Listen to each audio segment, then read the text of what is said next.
तुम्हारा नया राजा। অবশেষে বলিউড কাঁপাতে চলে এলো নীতিশ তেওয়ারির রামায়ণ ট্রেলার। এটা দেখার পর আমার শুধু একটা কথাই মাথায় আসছে, এটি কি ভারতের ইতিহাসে সবচেয়ে বড় মুভি হতে চলেছে? ট্রেলারের শুরুতেই কেজিএফ স্টার যশের রাবণ অবতার জাস্ট গায়ে কাঁটা দেওয়ার মতো। রাবণের যেমন তেজ অহংকার থাকার কথা, যশের মুখে পরিষ্কার সেটা ফুটে উঠছে।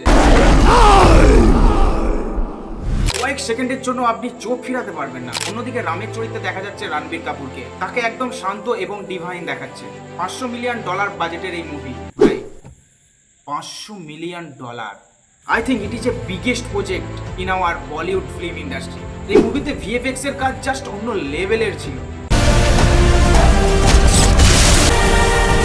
এছাড়াও আর রহমানের মিউজিক জাস্ট অন্য লেভেলের ছিল। এই মুভিতে হনুমানের চরিত্রে দেখা যাবে সানি দেওয়ালকে। তবে হ্যাঁ, এই ট্রেলার লঞ্চ হওয়ার পর থেকেই দর্শকদের মধ্যে একটা প্রবল উচ্ছ্বাস দেখা যাচ্ছে। এটা ভেবে এই ট্রেলারে হনুমানকে দেখা যাচ্ছে না কেন?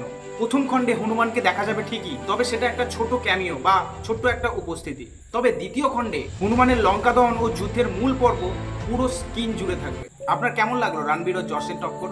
আপনার কি মনে হয় এই সিনেমাটি ব্লকবাস্টার হবে?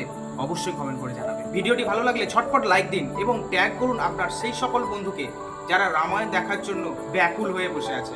আর হ্যাঁ, পেজটাকে ফলো করতে ভুলবেন না। দেখা হচ্ছে নেক্সট ভিডিওতে। Good bye.